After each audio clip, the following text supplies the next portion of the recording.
Yan, so sa pag-check natin ng starter ng 4D56, yan, ito yung loob niya. So okay pa yung carbon niya, haba pa, oh.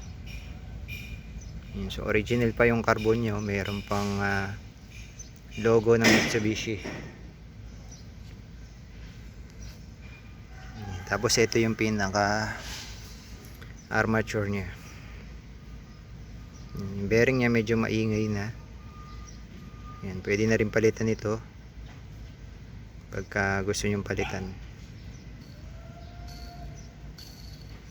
Yan, so ang problem ng starter, ito mismo yung solenoid nya, yung merong relay sa likod. Yung pinaka relay nya sa likod ang sira, hindi nagko-contact.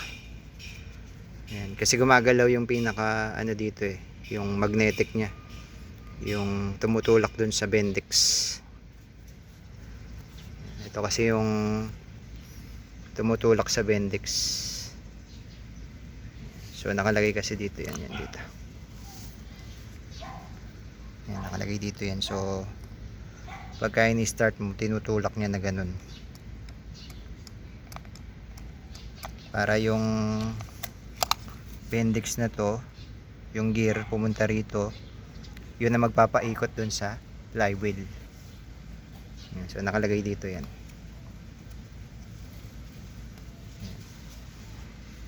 Nagpi-play kasi ito. Yan, tinutulak niya tapos bumabalik, tulak, balik. Yan, tapos ito yung pinaka relay niya sa likod. Dapat nagko-contact kasi yan so wala siyang contact, kaya hindi umiikot yung starter. So ito lang yung papalitan yan, gagana na yung starter.